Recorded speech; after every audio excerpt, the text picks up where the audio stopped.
Hello everyone, today we are going to continue our conversation about the quadratic function, and today we are going to introduce the biggest number system, which is called complex number. So let's see how they look like. Okay, so before we start the lesson, let's have a quick review regarding the imaginary number we mentioned last time. So let's see how do we simplify this one. So we know whenever you see the negative sign, there's no way we can actually find an actual number. So that's why we are going to break down this 45 times -1. So I'm going to break down 45 and then -1. As I mentioned last time, the definition of imaginary number, which is coming from this, equal to I. So I'm going to keep this one as radical 45I.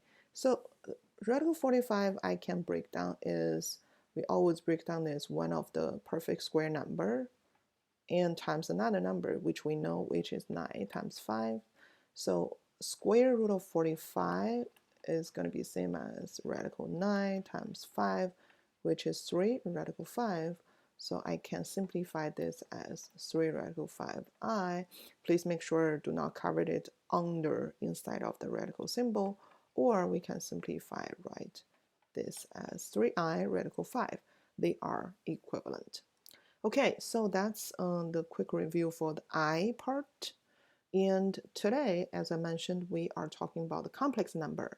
So I want to give you a very beginning part, the expression.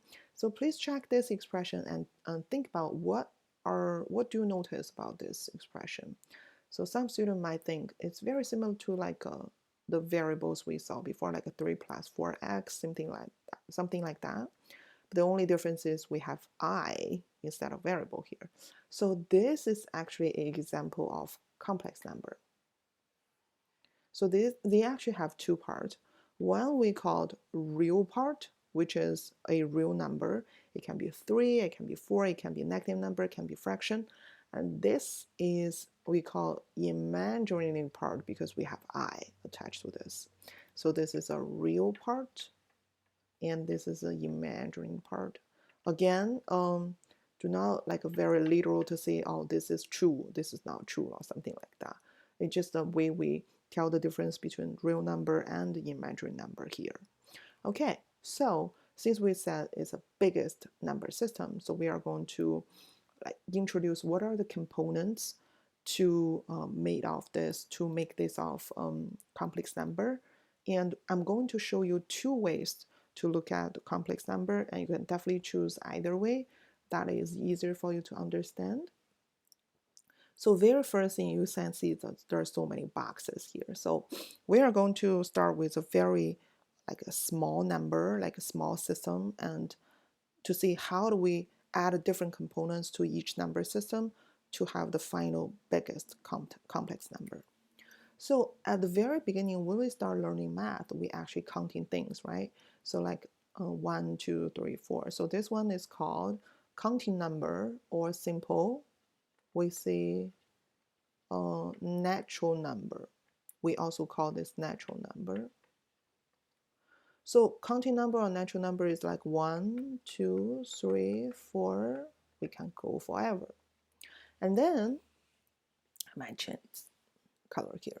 And then if we add a 0, so if this is 0, 1, 2, 3, if we continue that, so there 0, adding 0 will make this as a whole number. So whole number, the only difference between those two, we add a 0 in this one. Okay, but you can see this is all positive or 0. Then how about we add some negative, like -2, -1, 0, then 1, 2. But you know we can go forever, -3, -4. So this one make us our integer. So integer concludes 0, 1, 2, 3 plus the negative number part. So -1, negative integer, -1, -2, -3. Okay, so now we know, but in our real life, it's not always whole number or just negative numbers here. We also have -3.5, 1.5, 3 over 2, 7 over 5, things like that. Then this fraction plus this fraction here, we have rational number.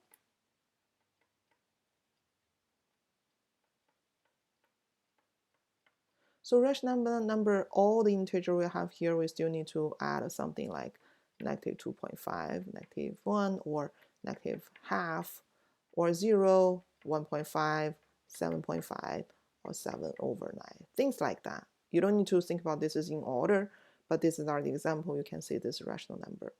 So some students probably already recall. Then if you talk about rational number, do we have irrational number? Yes, you're right, irrational. Then what is irrational number? We actually have some very famous one. We know that is pi is one of the number. In the future, we are going to learn another irrational number, but we are going to keep there. So another one such as radical 2, radical 3, radical 5, they're all irrational number. There's no way you can find anything like they can repeating. So the big difference between rational is this fraction. You can always find repeating pattern here, but for this one, there's no repeating decimal. Okay, so rational with irrational number together, we call this is real number. So the real number is, you can always find a position in the number line to match to this number. This is called real number. Now, so real number is all this. If we add it to imaginary number part, which is like 2i, negative 3i, I, and all this imaginary number plus real number can make up those complex number. So that's what I mentioned.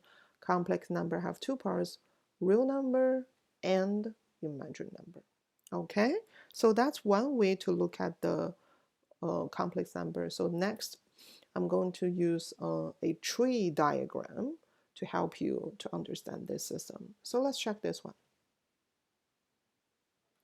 Okay, so as we mentioned, the complex number actually component includes two parts, real number and imaginary number.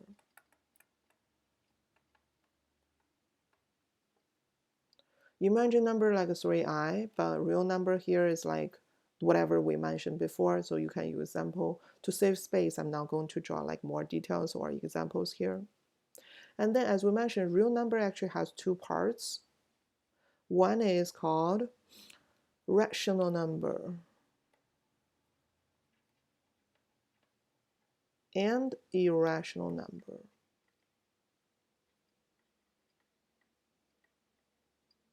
So irrational number like radical 2 or pi, and rational is everything you can represent as a fraction.